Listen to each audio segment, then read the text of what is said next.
magic.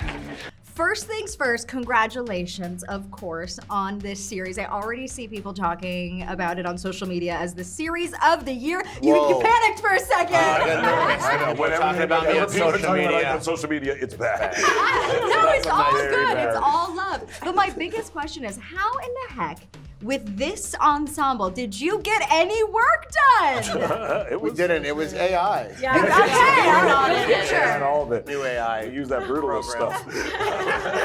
Give us the brutalist one. This is a very focused group of people when so directed. No distractions. No, everyone works very hard, and it was fun. But it was fun. We did laugh a lot. A lot of fun. A lot of chuckles. We chuckled. Giggles. And then I would scream at everyone and say, "Shut the up! Making a television show, you monsters!" Was I invited to some Charlize Theron party this weekend? What? No, why would Charlize Theron invite you to her party? No one likes you.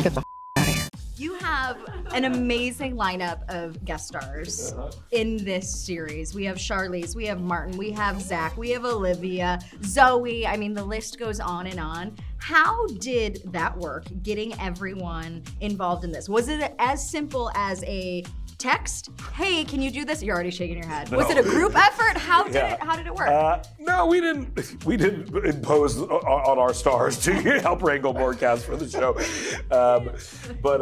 No, it was a different approach for everybody. Okay. Some people I know very well, and it was, Anthony Mackie or someone like that. I can just text or Charlize or call. I'd never met Martin Scorsese. Olivia Wilde I'd never really met before. I maybe shook her hand once or twice in my life. Zoe Kravitz I'd never really, a lot. It was a real healthy mix of people I knew well and people I didn't. But mostly we just tried to write good characters and hope that people respond to them. Most people want to make fun of themselves, I find, It's better to make fun of yourself than have someone else make fun of you. Yeah. And I think maybe some of them were like, they're going to make fun of me either way. I might as well come and do it. I was an agency. I'm here to save your career. Who had the most fun with playing the exaggerated version of themselves? Like really checking the ego at the door, let's just do this. I was impressed. Zoe Kravitz really went for it. She So went for it. There was a moment I remember pitching her and then you pee yourself. And I remember thinking we might get some pushback on her pissing herself. But she was like, no, great, I'll piss myself on your show. She was totally She didn't take where she pooped herself. Yes, exactly. We cut that. And I was like, we have no editorial options. Yeah, that's a little too much. So do we think she'll be on board then for if there is a second season? I would love to have She'll more answer the Zoe call. Kravitz. I hope so. Yeah, she'll season 2. Stay tuned. Was there anyone that said no? Michelle Obama.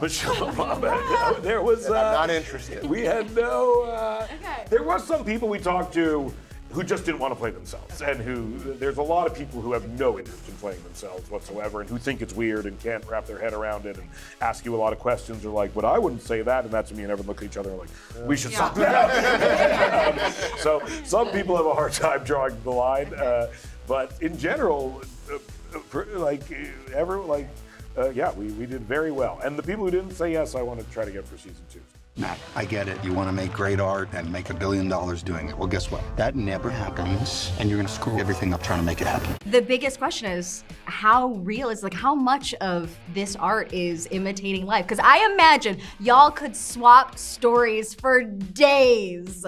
Yeah, it's real. It's real. It's real. It's sadly real. Yeah. What do you think it is about this world of Hollywood that people are so fascinated by? Because a lot of people are drawing comparisons with the show to Entourage, but obviously focusing on more of the business side of it. But and Entourage did well, obviously. 1,000 seasons a movie, I think there's a magic to Hollywood and movies, and people love movies, and as much as people are constantly trying to write off the cultural relevance of films, they will rear their head and dominate culture again, and people are forced to reconcile that. There's just kind of an allure to Hollywood. You meet billionaires who have access to the greatest wealth in the world who freak out when they meet an actor that they like, and I've personally seen it happen. I was got to make a movie with Steven Spielberg, and would go around and do press with him, and I would just see these people who would lose their mind when they met him and saw him, and I think there is like a magic to Hollywood and to movies. People often grow up loving movies, and there's an allure to all of it, and it is an industry that is, filled with people who are genuinely passionate and creative. And I think I think that is interesting. I think a lot of people work in jobs where there is very little passion and creativity, and that has nothing to do with anything. And I think it's interesting to show a world where people are at least at conflict between, their passions and what is expected of them, and it's amazing to see how ridiculous the people who run the industry are, and how I think it's fun for people to see how sad they are. It's also part of Hollywood's part of Americana. It's been going on for so long that my grandfather went to the theaters and my father did, and so it's one of America's greatest cultural impacts. Let me see your TikTok do that. Yeah, exactly. Yeah. Until TikTok happened, and then it began. Yeah. I feel like it is in many ways it's the business of personality and peacockery. And I think there's a certain amount of slightly delusional confidence that comes from a lot of people that are in this business. And that's aspirational to lots of people too.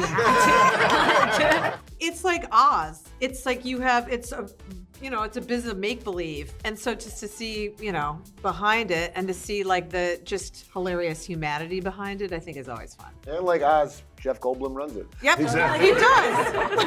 Well, I don't know. I think it's a bit much.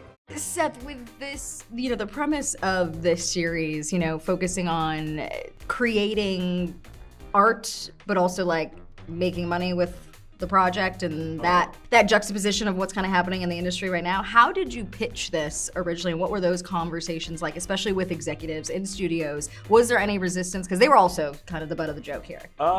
No, they got it. Okay. Because I think if anything, we are painting an accurate and therefore sympathetic look at people with their jobs, and I think that is a misconception about Hollywood, is that people only care about money and movies are just the way they are making it. But if that was the truth, there are such easier ways to make money than to make movies. And there are such more profitable companies you can be a part of. If you only cared about money, you would work in finance, an industry that is only measured by how much money you make.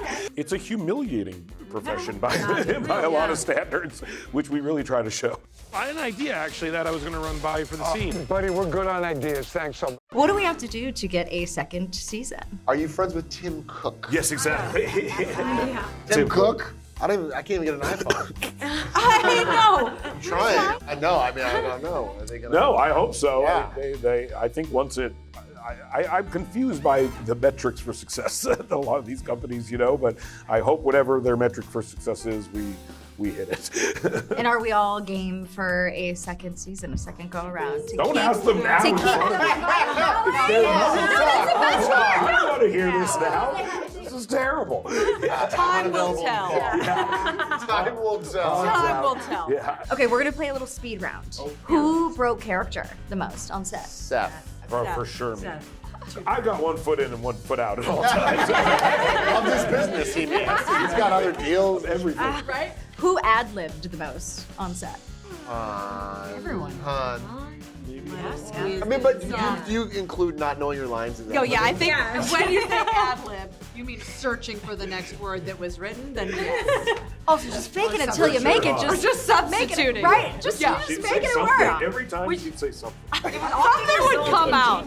Yeah. I would see the camera kind of go by, and I would There get was really a- hot and There sweaty. was a look of sheer panic that would come across every actor's face when they did it. When the camera finally slightest panned. hesitation, it would go from me onto the other person, and every once in a while there'd be a look of oh Which is so Hollywood. Fake it till you make it. Who has the largest Rolodex of celebrity friends? Kathryn O'Hara. Okay, who's the biggest flex in your phone then?